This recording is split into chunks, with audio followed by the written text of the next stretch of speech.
Crypto क्या होता है, ये क्रिप्टो क्या होता है, और क्रिप्टो को छोड़ दो तो ये करेंसी कौन सा भला है भाई, ये क्रिप्टो करेंसी कौन सा भला है। अभी तक तो हमने नोट के बारे में जाना था कि पैसा होता है, ठीक है, जैसे इंडियन रुपीस होता है,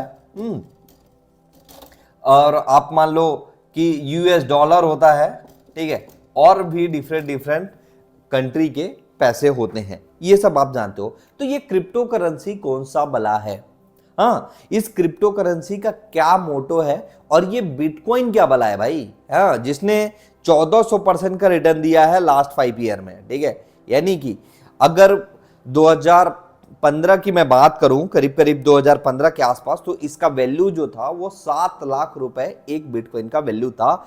आज की डेट में इस एक बिटकॉइन की कीमत 84 लाख रुपए है।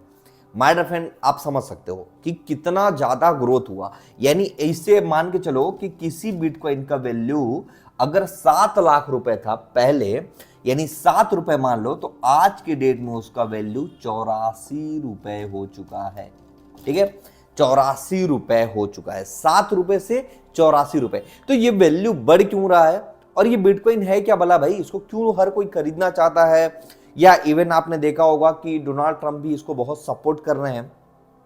तो क्या कारण है, और ये बिटकॉइन बनाया किसने, ठीक है, ये सवाल आता है कि भाई ये क्या काम कैसे करता है, और इसमें हम इन्वेस्ट करें या ना करें, हमारा पैसा कहीं फंस तो नहीं जाएगा कि हमने पैसा डाला पता चला हमारे पास आया ही नहीं।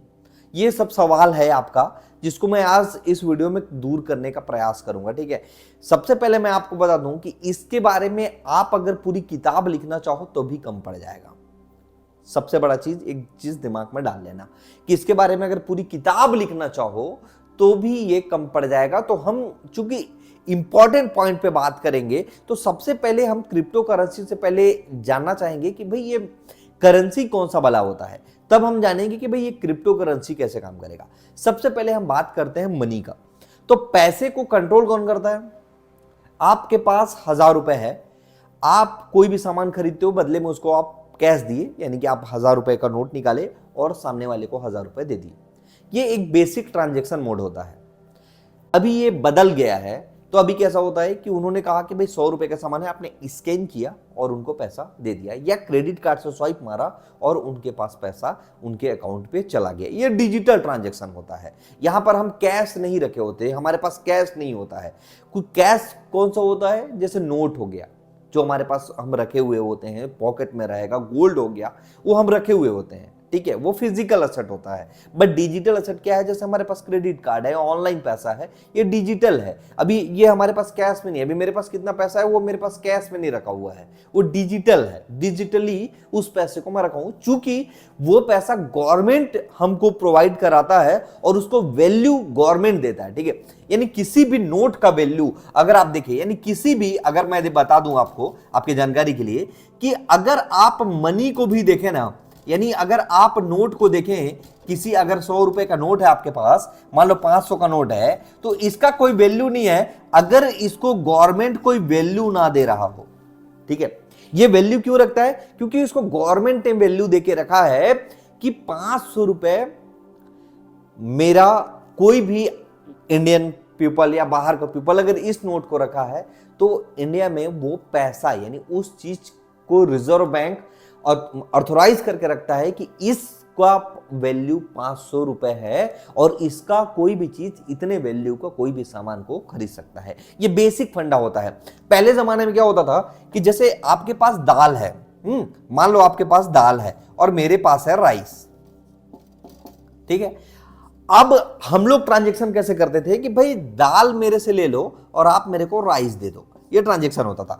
अब राइस बहुत ज्यादा मार्केट में है, दाल का संख्या कम है, तो दाल कम दिया जाता था। यानी कि मान लो जैसे अगर किसी को राइस अगर 10 किलो दिया गया, तो बदले में दाल उसको 5 किलो दिया गया, तो वैल्यू ऐसी डिसाइड होता था पहले। फिर धीरे धीरे ये ट्रांसफॉर्म होते गया, जैसे कुछ फिर आने के इस सब होने के बाद फिर ये मुद्राओं में आने लगा कि भाई चलो मेरे से मुद्रा ले लो, यानी पैसा यानी सोने चांदी के आभूषणों के साथ ट्रांजैक्शन होने लगा। फिर धीरे धीरे जो सिक्के बनते थे, आपने देखा होगा सिक्का बन गया कि सिक्के के थ्रू से ट्रांजैक्शन होता था कि नहीं यार पर्टिकुलर, क्योंकि वो एक्चुअल में उस सिक्के का वैल्यू होता था, ठीक है। सिक्के का वैल्यू मतलब वो अपने आप में वैल्यू रखता था कि पर्टिकुलर इसका इतने अमाउंट का वैल्यू वो रखता है, यानी मान लो 1 रुपए का सिक्का तो 1 रुपए का वैल्यू रखता है, उतने का सामान कुछ खरीद सकता था, ये पहले होता था, ठीक है। अब इसके बारे में पूरा बताया ना, अगर समझोगे तो किताब लिख सकते हो बहुत बड़ा। बट मैं एक इंपॉर्टेंट पॉइंट आपसे शेयर करना चाहता था, ठीक है। तो एक चीज समझना, उसके बाद धीरे धीरे नोट आया। हमने नोट गवर्नमेंट ने इशू किया कि भाई हमने फलाना अमाउंट, यानी हमारे पास मान लो 2 करोड़ नोट मैंने टोटल प्रिंट किया, तो इसका मैं गोल्ड अपने पास रख लिया, यानी 2 करोड़ के वैल्यू का गोल्ड रख लिया, इसके हिसाब से पैसा को प्रिंट किया जाने लगा। फिर धीरे धीरे करके ये भी चला गया। तो आज गवर्नमेंट का जो पैसे को प्रिंट करने का सिस्टम है ये थोड़ा अलग है, जीडीपी के हिसाब से, अलग अलग वैल्यू के हिसाब से, अलग अलग तरीके से गवर्नमेंट अपना जो नोट है उसको प्रिंट करता है। क्योंकि ये गोल्ड के हिसाब से पूरा डिपेंडेंसी नहीं रह गया, इसको कुछ दिनों पहले तक यही होता था, बट काफी टाइम से ये बंद हो गया है। इसका रूल जो फंडा है वो अलग तरीके से फॉलो किया जाता है, ये भी है, बट इसके अलावा भी है। ऐसा नहीं है कि सिर्फ गोल्ड के ऊपर डिपेंडेंसी, क्योंकि वो लिमिटेड है, ठीक है। अब गोल्ड के ऊपर मैं कैसे कोई वैल्यू कर रखता था, क्योंकि गोल्ड लिमिटेड है ना भाई, उसको बार बार नहीं बनाया जा सकता, ठीक है। तो वो एक वैल्यू देता ना कि हाँ मेरे पास इतना गोल्ड है, मतलब वो उसको बार बार नहीं बना सकते। आप अपने घर में गोल्ड का निर्माण नहीं कर सकते, ठीक है। वो माइनिंग से आता है, और चूंकि वो लिमिटेड है इसलिए उसका वैल्यू है। जो अनलिमिटेड हो जाता है उसका धीरे धीरे करके वैल्यू डाउन हो जाता है। तो यहां पर बात होता है कि हम रुपीस पे या अदर जो कंट्री पे जो पैसे होते हैं वो कंट्री कैसे बनता है। लाइक तो आप मान लो ऑस्ट्रेलिया का पैसा हो गया, या फिर आप रसिया का पैसा हो गया, या किसी चीज का भी, तो पर्टिकुलर देश अपने अपने देश के हिसाब से उन्होंने अलग अलग नाम दे रखा है। तो ये होता है जिसको कंट्रोल कौन करता है, गवर्नमेंट किसी भी देश का। जैसे डॉलर को कंट्रोल कौन करता है, यूएस गवर्नमेंट। रुपीस को कंट्रोल कौन करता है, इंडियन गवर्नमेंट। तो ये सब कंट्रोल बना के रखे हैं जिससे पैसे को रेगुलेट करते हैं, जब चाहे वो पैसा को बंद और जब चाहे पैसा को मार्केट में ला सकते हैं। जैसे कुछ दिन पहले इंडिया में हुआ था कि जो 500 1000 के नोट है उसको बंद कर रहे हैं, ठीक है। अब यहां पर का दुष्परिणाम क्या हुआ कि जब हुआ तो लोगों के पास कैश रखा हुआ था, तो लेकिन चूंकि उसको कंट्रोल गवर्नमेंट करता है, तो गवर्नमेंट ने ये बोला कि ठीक है हम इस नोट को बंद कर रहे हैं, हम इसके बदले में नया नोट ला रहे हैं। तो उसी दिन से उस नोट का वैल्यू 0 हो जाता है, क्योंकि उस नोट में आपने देखा होगा कि उसमें लिखा हुआ होता है कि मैं ग्राहक को 500 रुपए देने का वादा करता हूं। यानी बैंक, हमारा रिजर्व बैंक का जो गवर्नर होता है वो ऑथराइज करता है कि इसका वैल्यू 500 रुपए है। उसने जिस दिन वैल्यू खत्म कर दिया, हमारे पास जितने भी नोट है उसका वैल्यू 0 हो गया, ठीक। यह एक बेसिक फंडामेंटल है जहां से पैसे का ट्रांजैक्शन किया जाता है। अब जब गवर्नमेंट इसको बंद कर देता है तो उसका वैल्यू खत्म हो जाता है। चूंकि इसको रेगुलेट गवर्नमेंट करता है, तो गवर्नमेंट हमको यह सुविधा देता है कि उस पर्टिकुलर पैसे को हम उस बैंक में ले जाके कैश देके उनसे हम अपने अकाउंट में या उसके बदले जो दूसरा नोट है उसको ले सकते हैं। हमारे पास लीगल पैसा है, तो अगर अनलीगल है तो उस केस में फिर हम नहीं कर सकते, ठीक। ये बेसिक फंडामेंटल होता है मनी का। हर देश का, हर कंट्री का ये कॉन्सेप्ट होता है। अलग अलग प्रकार से अलग अलग नोट प्रिंट होते हैं। जैसे डॉलर का देखोगे तो प्रिंट करने का तरीका जो दिखता है वो अलग होता है, और इंडिया का रुपीस जो है अलग है। हर देश का अलग अलग सिस्टम होता है। ये एक बेसिक फंडामेंटल है जो आसानी से समझ में आ गया होगा कि कैसा पैसा छपता है और कैसे पैसे को वैल्यू दिया जाता है। अब हम बात करते हैं जिस टॉपिक के बारे में आज हम बात करना चाहते थे, क्रिप्टो के बारे में। क्रिप्टो करेंसी क्या है, कैसे क्रिप्टो करेंसी मार्केट में इतना तेजी से फैल रहा है, और उसमें आप इन्वेस्ट करो कि नहीं करो। तो सबसे बड़ा चीज, क्रिप्टो को समझने से पहले मैं एक बेसिक चीज आपको बताना चाहता हूं। क्रिप्टो को समझने से पहले हम बेसिक चीजों पे आपसे बात करेंगे। सबसे पहले हम बात करते हैं बिटकॉइन के बारे में, ठीक है। आप सबको पता होगा कि बिटकॉइन ही है जिसका वैल्यू मैंने अभी जो बताया आपको वो काफी ज्यादा उसका वैल्यू बढ़ चुका है। 84 लाख रुपए पर बिटकॉइन का वैल्यू है। जब इसको लॉन्च किया गया, जैसे एक ब्लॉकचेन सिस्टम पे काम करता है, ठीक है। अब ब्लॉकचेन क्या होता है इसके बारे में अपन बात करेंगे, थोड़ा समझेंगे। ये पीयर टू पीयर कनेक्टेड होता है, peer to peer buying and selling होता है। यानी कि पर्सन टू पर्सन, इसको पर्टिकुलर कोई आदमी हैंडल नहीं करता है, ठीक है। बनाया बिटकॉइन को किसी एक ही पर्सन ने है, बट बनाने के बाद ये आपस में ही ट्रेड करते हैं कि मैं खरीदा, मैंने इनको बेचा, इन्होंने इनको बेचा, ये सिस्टम पे काम करता है। अब चूंकि ये बिटकॉइन जिसने भी बनाया ब्लॉकचेन, इनको एक ही बार बनाया गया, ठीक है। बिटकॉइन कितना है आज की डेट में? टोटल 21 मिलियन, 21 मिलियन बिटकॉइन है, ठीक है। अब 21 मिलियन बिटकॉइन है, तो जो ट्रेड हो रहे हैं वो है 20 मिलियन। कितना है?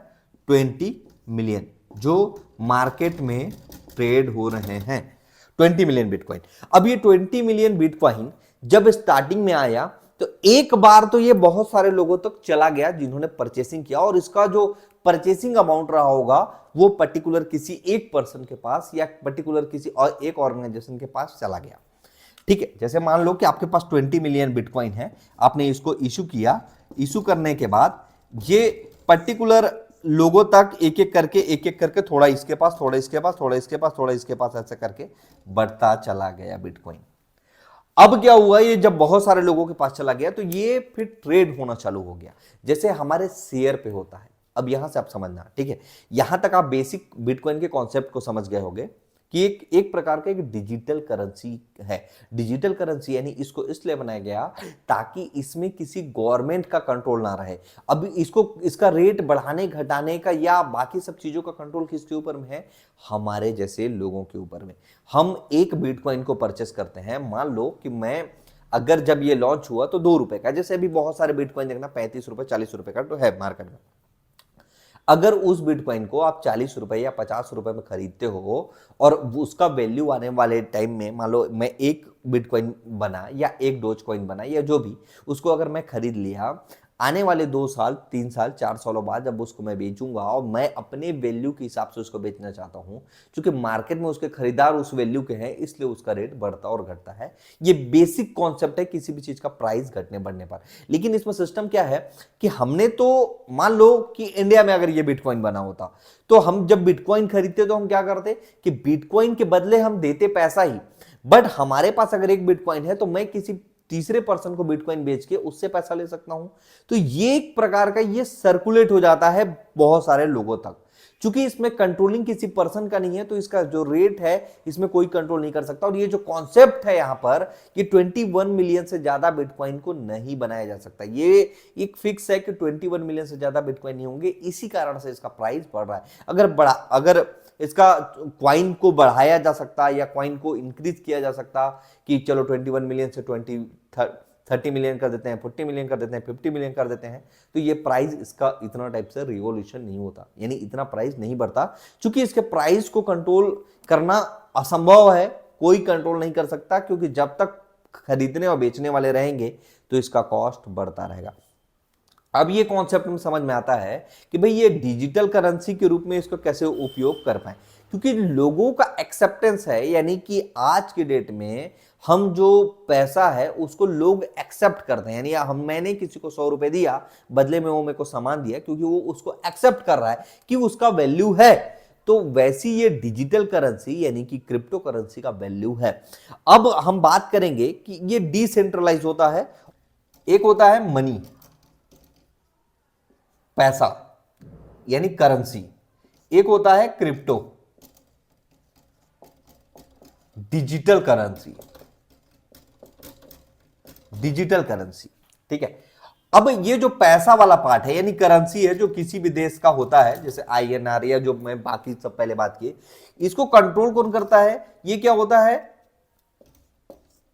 सेंट्रलाइज होता है मनी। इसको कौन कंट्रोल करता है भाई? ये सेंट्रलाइज होता है।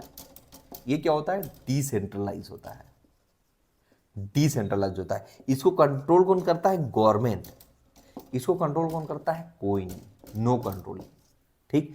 इसमें क्या होता है, अब देखो पैसे का वैल्यू ऊपर नीचे होता है या कभी बंद चालू होता है तो उसका जिम्मेदार कौन होता है? गवर्नमेंट। तो यहां क्या होता है? ये सिक्योर है, ठीक, सिक्योर पैसा हो जाता है।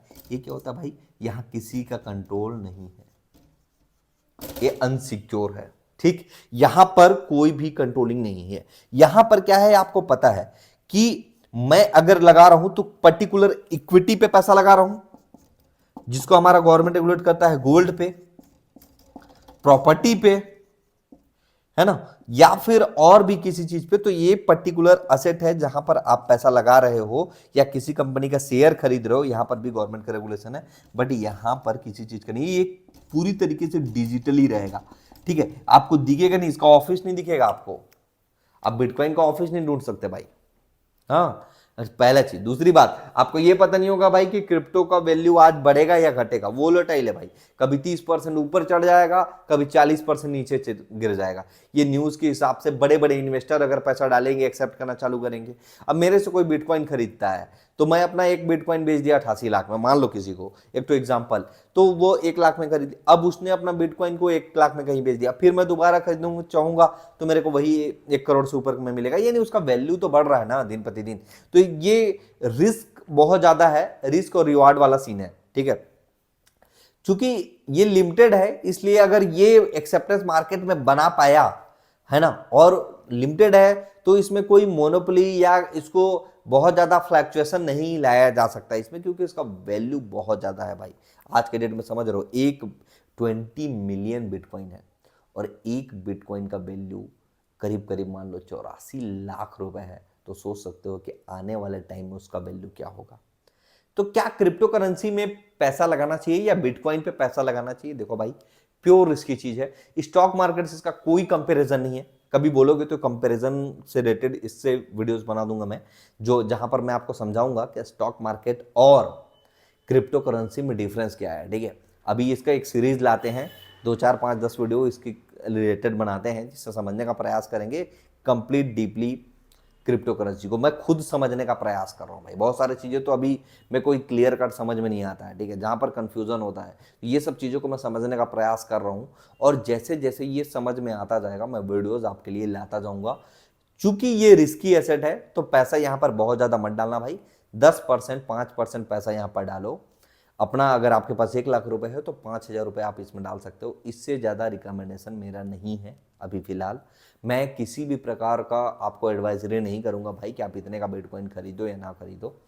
बहुत सारे ऐप हैं जिसके माध्यम से आप खरीद सकते हो, नीचे डिस्क्रिप्शन में लिंक भी दे दूंगा भाई, जहां से मैं अभी बिटकॉइन खरीदना या बेचना स्टार्ट किया हूं, तो आप भी वहां से खरीद सकते हो। बिटकॉइन ही नहीं, और भी करेंसी हैं, लेकिन किसी भी करेंसी को खरीदने से पहले उसके बेसिक कुछ फंडामेंटल्स हैं, जिसके बारे में हम आगे चल के वीडियोस में बात करेंगे कि कैसे उसको समझा जाए और कैसे उसमें इन्वेस्ट किया जाए, क्या सही है क्या गलत है, सब चीज़ों के बारे में बात करने का प्रयास करेंगे। तो सब्सक्राइब जरूर कर लेना, ताकि ऐसा वीडियोस आपको हमेशा मिल सके। जब तक सीखोगे नहीं तब तक बढ़ोगे कैसे?